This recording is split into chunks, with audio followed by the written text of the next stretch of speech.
টুনি, এই টুনি, কোথায় গেলি? এই তো কবুতর দাদা, আমি রান্না করছি। কি, তুই এখনো রান্না করছিস? কাজে যাবি কখন?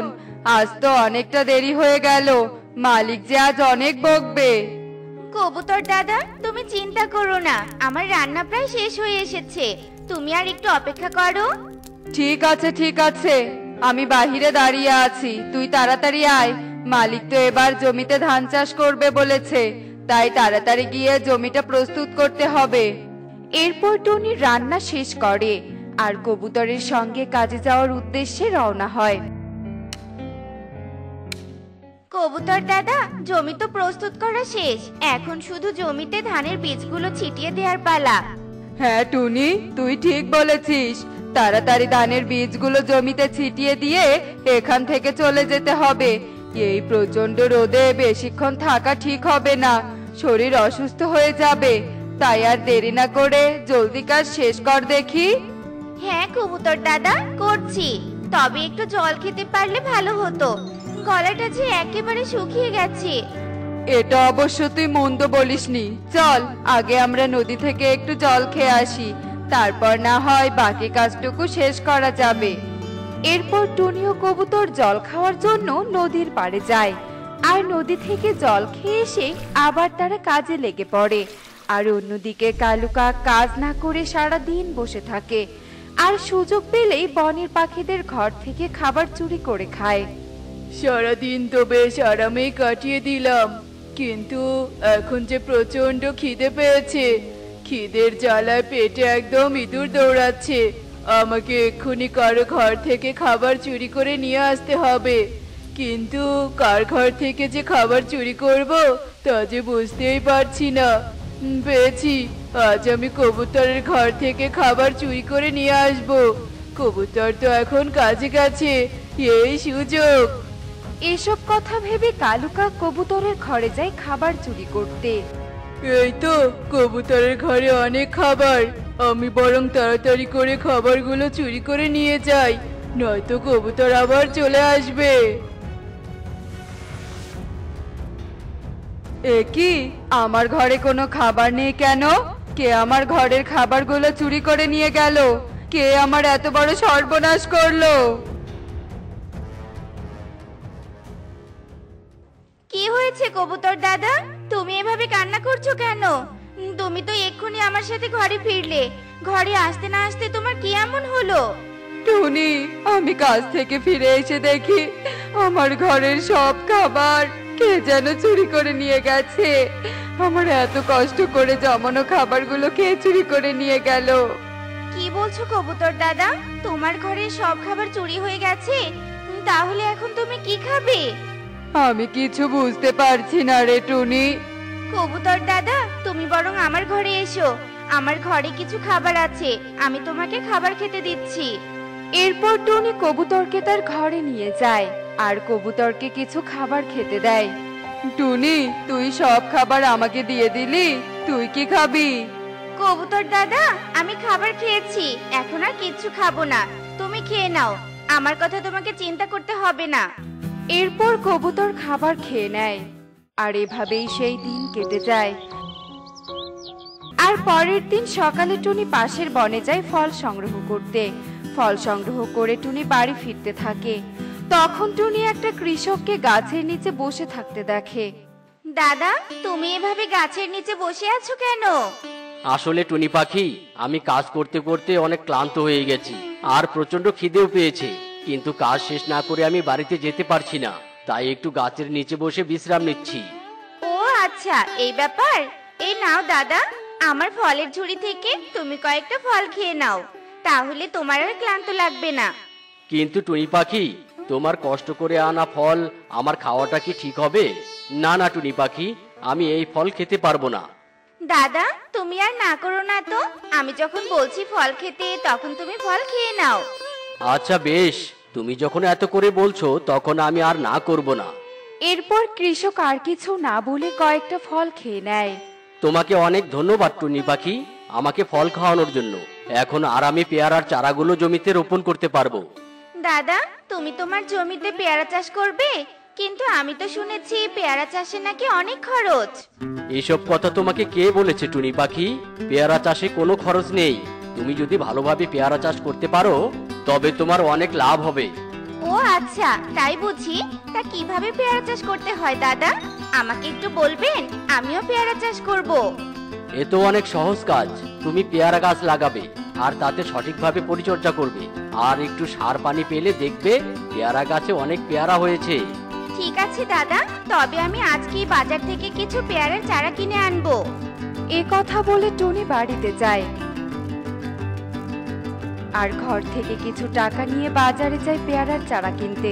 আর পেয়ারা চারা কিনে এনে টুনি তাড়াতাড়ি জমিতে রোপণ করতে থাকে। আর এভাবেই বেশ কিছু দিন কেটে যায়।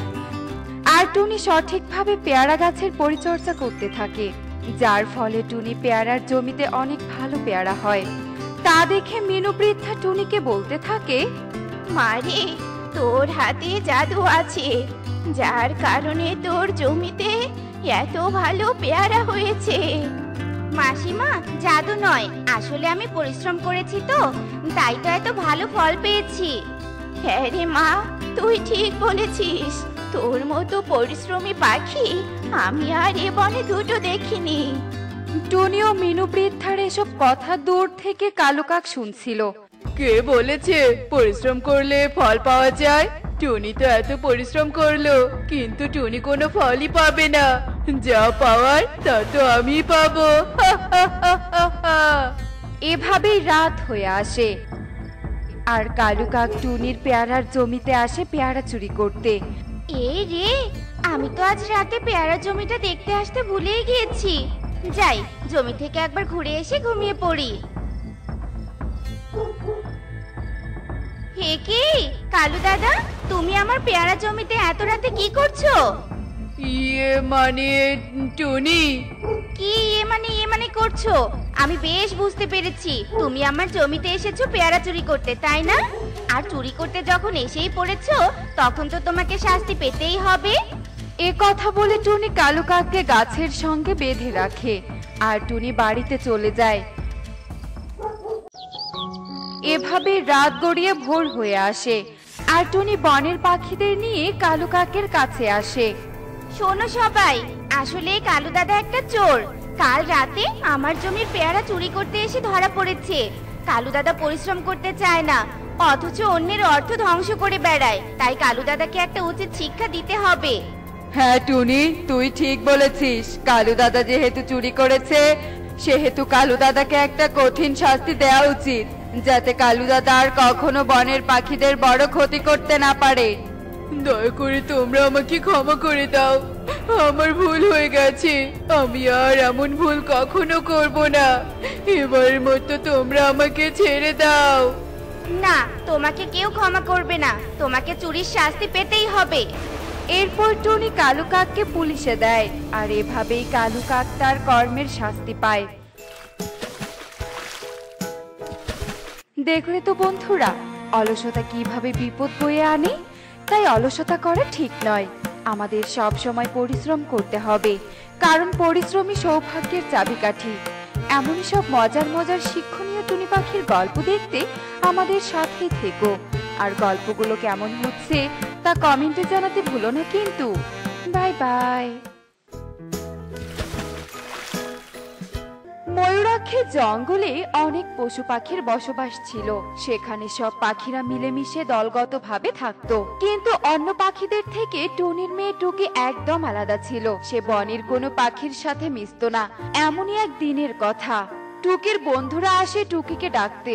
টুকি, এই টুকি, তুই কোথায় গেলি? কি রে টুকি, তোর বন্ধুরা তোকে ডাকছে, শুনতে পাচ্ছিস না? নিশ্চয়ই ওদের সাথে খেলতে ডাকছে। আমার এসে ভালো লাগে না মা, আমি একাই বাড়িতে খেলবো। তুমি কিন্তু একদম ওদের উপরে থাকবে না। তুমি ওদের বলে দাও আমি ঘরে নেই। তুই এমন কেন বলতো?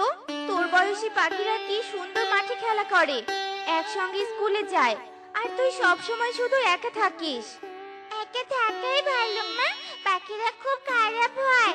তারা নিজেদের স্বার্থের জন্য সব রকম খারাপ কাজ করে, একে অন্য নিন্দা করে, মারামারি করে। পাখিরা যদি ভালোই হতো তবে আমার বাবাকে বিনা অপরাধে কেন মারলো? হ্যাঁ, এটা তোর ভুল ধারণা মা। তোর বাবাকে যারা মেরেছিল তারা ছিল ছিনতাইকারী, তারা ভালো পাখি ছিল না। তুই একজন খারাপ পাখির জন্য সব পাখিকে খারাপ বলতে পারিস না। সে তুমি যাই বলো না কেন মা, বনে সকল পাখি স্বার্থপর, সবাই শুধু নিজেদের নিয়ে ভাবে। তাই আমি একাই থাকতে চাই, আর আমি তাতেই ভালো আছি মা। কে রে, কখন থেকে দেখছি কোনো তো সারা শব্দ নেই। চল চলো উপরে গিয়ে দেখি। বিনা অনুমতিতে কারো বাড়িতে ঢোকা ঠিক নয়, তুই বরং আরেকবার ওকে ডাকতে। ডাকতে হবে না, আমি এসে গেছি। আসলে টুকি ঘরে নেই, তোরা বরং আর চলে যা। এ কথা শুনে শালু আর পারুল চলে যায়। আর তারা চলে যেতেই টুনি বলে, হে সৃষ্টিকর্তা, আমার মেয়েটাকে তুমি ভালো করে দাও। ও যে সমাজের নিয়ম নীতি কিছুই বুঝতে চায় না। যদি ও এভাবে একা একা চলাফেরা করে তবে তো ও বিপদে পড়ে যাবে। তুমি ওকে রক্ষা করো সৃষ্টিকর্তা, তুমি ওকে রক্ষা করো। এভাবেই একা নিঃসঙ্গতায় টুকির দিন কাটছিল। বৈশাখ মাস পড়ার কারণে বনে প্রায় বৃষ্টি হতো। এমনই এক বৃষ্টির দিনের কথা। বাচ্চারা সবাই বৃষ্টিতে ভিজছিল, আর দূরে দাঁড়িয়ে ছাতা হাতে তা টুকি দেখছিল। টুকি, ছাতা রেখে এখানে আয়, আমরা তো সবাই বৃষ্টিতে ভিজছি। আয় আয়, অনেক মজা হবে। টুকি কোনো কথা না বলে বাড়ি চলে যায়। আর অন্য বাচ্চারা বৃষ্টিতে ভিজতে থাকে। বৃষ্টিতে ভেজার কারণে কনকের ভীষণ জ্বর এসে যায়। কালু, ছেলের তো ভীষণ জ্বর হয়েছে, এক্ষুনি ওকে ডাক্তার পরীর কাছে নিয়ে যেতে হবে। তুমি ঠিক বলেছো, দাঁড়াও, তোতাকে ফোন করছি, ও অটো নিয়ে আসুক। এরপর তোতা অটো নিয়ে এলে কাকলি আর কালু কনককে নিয়ে অটোতে উঠে পড়ে। এই বনের দক্ষিণে রয়েছে এক নীল নদী। ওই নদীর ঠিক মাঝখানে রয়েছে জুতার গাছ। পরিমাতার আশীর্বাদে ওই জুতার গাছে এক ডাক্তার পরী বাস করে।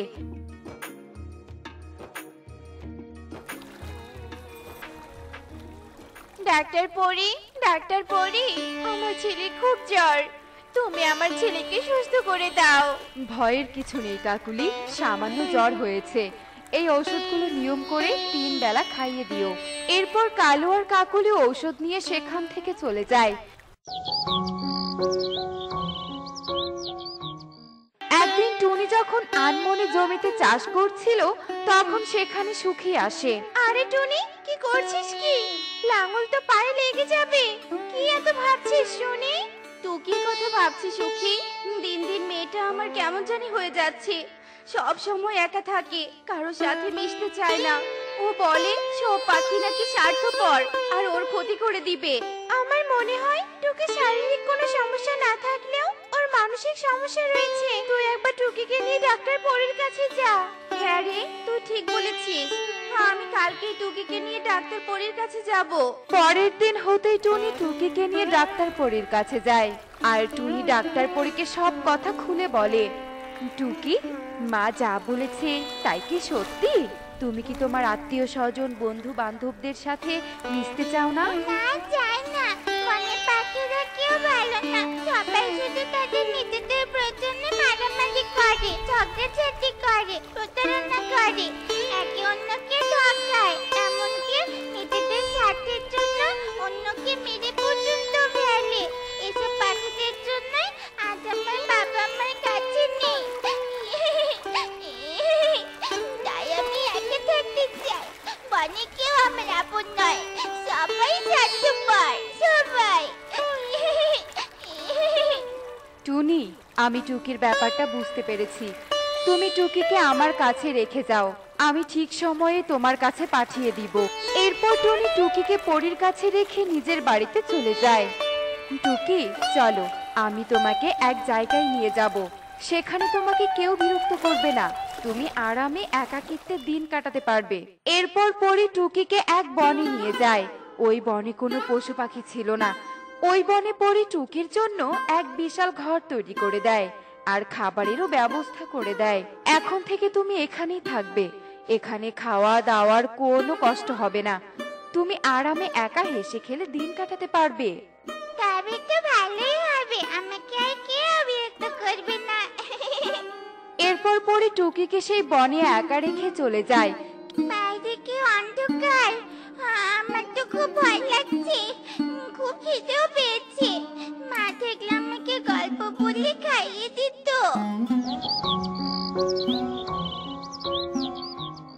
ভোর হতে টুকি এদিক সেদিক ঘুরতে থাকে, আর হঠাৎ সে হোঁচট খেয়ে পড়ে যায়।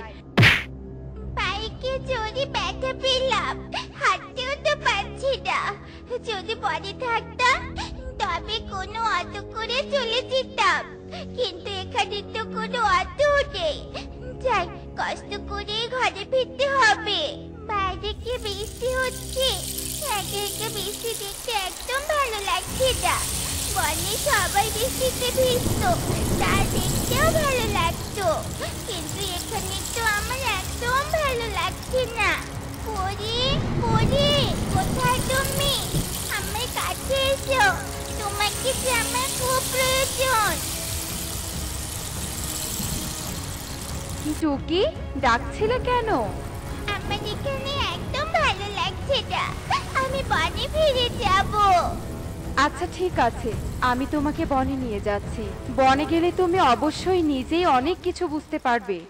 এরপর পরে টুকিকে বনে দিয়ে আসে। কি টুকি, তোর পায়ে মনে হয় আঘাত লেগেছে। তোকে এক্ষুনি বাড়ি নিয়ে যেতে হবে। দাঁড়া, আমি তোকে অটোতে বসিয়ে দিচ্ছি। টুনি, আয় টুনি, ঘর থেকে বেরিয়ে আয়, আমি টুকিকে নিয়ে এসেছি। টুকি, টুকি তুই এসেছিস? আমার জন্য মা কত চিন্তায় ছিল, আর কালু কাকু আমার কথা ভেবে অটোয় করে আমাকে নিয়ে এলো। তবে তো এরা আমার কথা অনেক ভাবে। টুকি, তুই এসেছিস? তোকে আমরা খুব মিস করেছি। এই যে দেখ, তোর জন্য আমি ভালো এসেছি। টুকি, তোর তো পায়ে আঘাত লেগেছে, তোকে আর কষ্ট করে একা স্কুলে যেতে হবে না। আমি আমার সাইকেলে তোকে নিয়ে যাব। আমি এদের থেকে দূরে সরে থেকেছি, কত খারাপ আচরণ করেছি, অথচ ওরা আমার কথা কত ভাবে। সত্যি বনের সবাই স্বার্থপর নয়। মা তো তবে ঠিকই বলতো। মা, মা, আমি আমার ভুল বুঝতে পেরেছি। বনের সব পাখি খারাপ আর স্বার্থপর নয়, আর আমাদের একা থাকা উচিত নয়। একা থাকলে অনেক বিপদ হয়, কিন্তু সবাই একসাথে থাকলে সকলে মিলে সেই বিপদ মোকাবেলা করা যায়। এই তো আমার লক্ষ্মী মেয়ে। চল মা, ঘরে চল। এরপর টুকি তার ভুল বুঝতে পারে আর সবার সাথে মিলেমিশে থাকতে শুরু করে। বন্ধুরা, সমাজে ভালো খারাপ দুই ধরনের লোকই বসবাস করে। তাই বলে কিছু খারাপ স্বার্থপর লোকের কারণে আমরা সমাজের সকলকে খারাপ বলতে পারি না।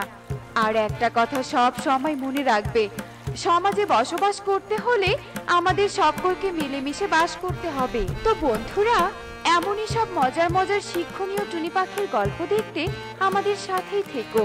আর গল্পগুলো কেমন হচ্ছে তা কমেন্টে জানাতে ভুলো না কিন্তু।